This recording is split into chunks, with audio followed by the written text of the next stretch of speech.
Ito ang reading mo, Leo. Welcome back to our channel. Naway nasa mabuti kayong kalagayan while watching the channel. Sa general reading, kayo nang bahalang magpalit-palit ng situation nyo sa reading ko.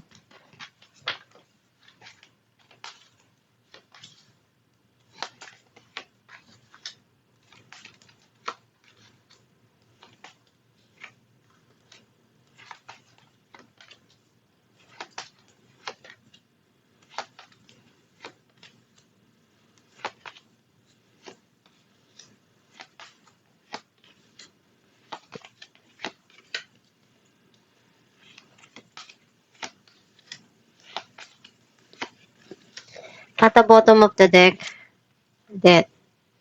I feel like ang nasisense ko na energy mo, nagkakaroon na ng pagbabago sa mga nangyayari na sitwasyon sa buhay mo o sa mga gusto mong path na tahakin sa buhay.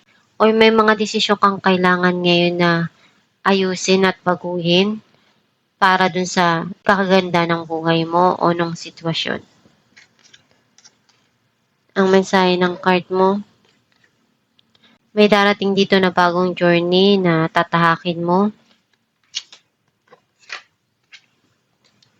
Kung ano yung responsibilidad mo, pinupunan mo yon hanggat kaya mo. Even though, minsan, you feel na pagod ka na, gusto mo nang sumuko, iniisip mo na kapag sumuko ka, talo ka. Kaya, pinipilit mo pa rin lumaban at bumangon.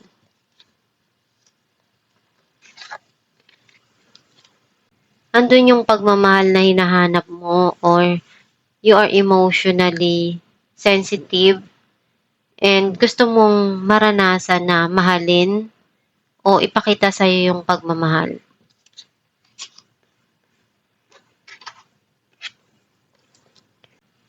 May darating na celebration o salo-salo together with your family or loved ones.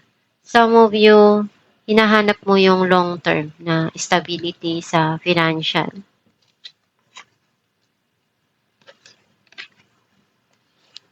You still keep on standing kahit anong mangyari. Lumalaban ka pa rin at gagawin mo kung ano yung kaya mo sa bawat sitwasyon sa buhay mo. You are manifesting changes sa buhay mo o sa mga sitwasyon na dumarating o nangyayari ngayon sa buhay mo. May bagong opportunity dito na igagrab mo or sisimulan mo.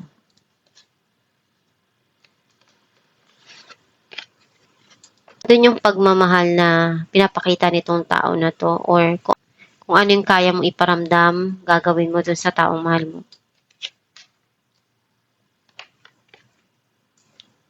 Nare-realize mo na ngayon kung ano yung kahalagaan ng sarili mo at mga pangarap mo.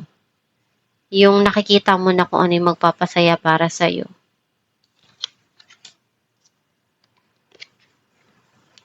Nandun yung pagsisinungaling or running away dun sa sitwasyon.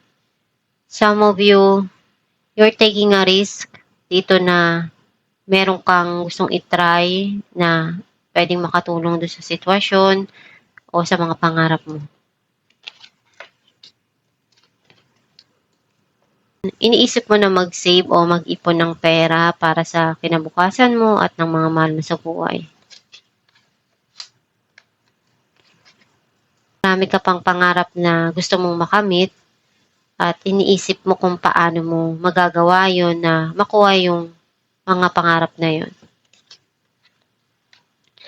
Narepay natin the Fool. King of Cups and the Fool. Iniisip nitong tao na to na magsimula uli sa umpisa. And alam niya na may mga bagay na hindi niya kayang maibigay pero yung pagmamahal niya, totoo. Clarify natin ng Ten of Wands, Ten of Cups, and King of Swords. May mga kailangan kang pag-isipan ng maigi na makakatulong dun sa responsibilidad mo o sa tungkulin mo sa pamilya. Clarify natin ang Queen of Cups, Ten of Wands, and Three of Swords. Unti-unti mong mapagtatagumpayan yung pain na naranasan mo o naramdaman mo. Makakaalis ka dyan. And may mga time lang na sobrang sensitive mo talaga, nagdaramdam ka sa mga nararanasan mo o nangyayari sa buhay mo. Pero makakaalis ka din dyan. Clarify natin ng Ten of Pentacles.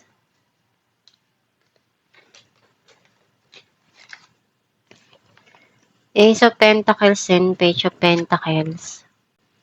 May darating na blessing o may minamanifest ka na blessing na matanggap or iniisip mong gumawa ng paraan para kumita ng pera at maging stable yung financial mo.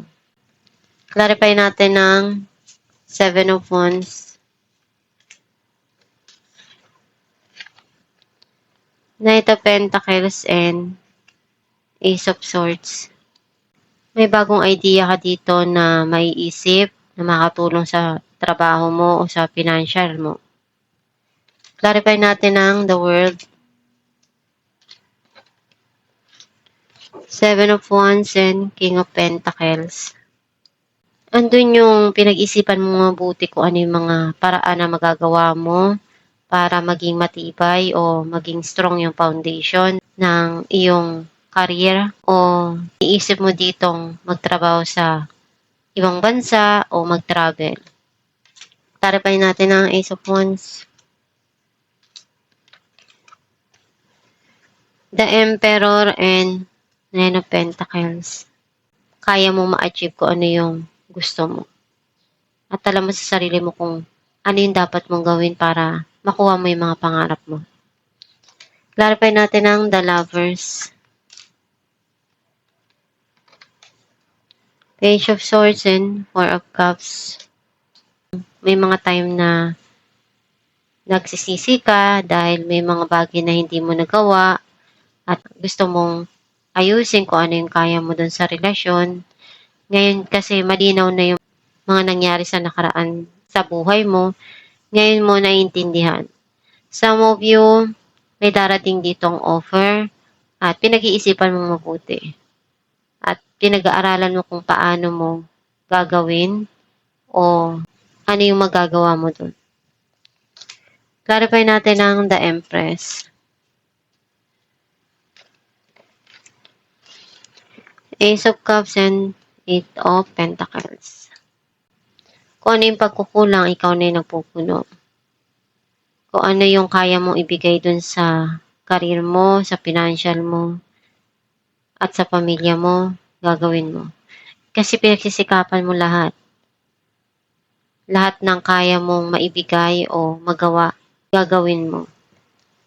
Clarify natin ang Seven of Swords, Page of Cups, and King of Cups. Umiisip nitong tao na to na i-offer yung pagmamahal niya. Pero hindi pa siya handa. Clarify natin ang Four of Pentacles, Six of Swords, and Ten of Swords. You want to move on. Kung ano yung mga nangyari sa nakaraan na feeling mo, binackstab ka o nasaktan ka, gusto mo nang kalimutan yun. At tas gusto mong bigyan ng attention ngayon yung mga dumarating sa buhay mo. Clarify natin ang Page of Cups,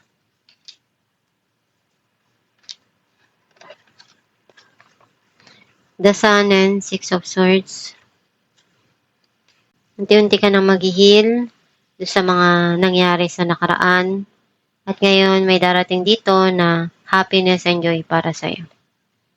Alamin natin kung ano mensahe para sa'yo.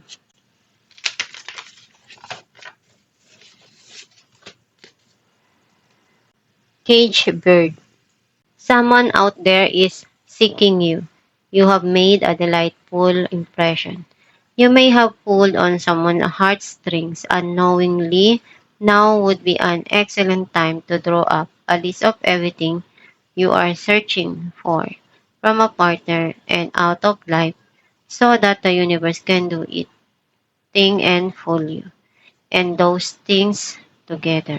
Ang mensahe para sa iyo na may mga bagay na nangyayari sa buhay mo dahil nakalaan para sa iyo yon, and kung ano yung mga dumarating sa buhay mo.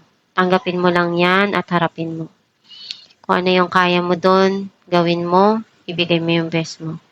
Kung ano yung hinahanap mo na pagkukulang sa buhay mo, darating din yung panahon na kukuha mo din yan. Matatanggap mo rin kung ano yung nararapat para sa'yo at makukuha mo rin kung ano yung mga pangarap mo. Kung iniisip mo na maghanap ng taong magmamahal sa'yo, ibibigay din yan sa'yo ng Diyos Ama sa tamang panahon. O kung ano yung minamanifest mo o iniisip mo, yan din yung darating sa buhay mo. Basta isipin mo lang palagi na maging positibo sa mga pananaw at hangarin sa buhay para iyon yung ma-attract mo at ibigay ng universe. Basta gawin mo lang yung kaya mo palagi at magsumikap ka at magdasal para makuha mo kung ano yung mga gusto mong mangyari sa buhay mo. At itong yung reading, Leo. Kung nakaresonate ka, kindly comment down below. Thank you for watching. Guys, meron po tayong binibenta na Aram Herbal Oil na makakatulong sa sumasakit na ugat o kumakati na varicose vein sa kamay man o sa paa. Ipahid sa gabi bago matulog at i-massage. And nakakatulong din siya na mag-fade ang iyong varicose vein. Ipahid 2 times a day at i-massage araw-araw. Gawin mo ito araw-araw para mag-fade yung varicose mo. Kapag masakit yung kamay mo, pwede mo rin siyang ipahid sa gabi at i-massage mo para pagising mo sa umaga, marirelieve na yung pain na naramdaman mo. Pwede kayong umorder sa Shopee or sa Facebook. Meron po tayo dong page na Star Shines. I-message nyo lang yon or mag-check out kayo sa Shopee.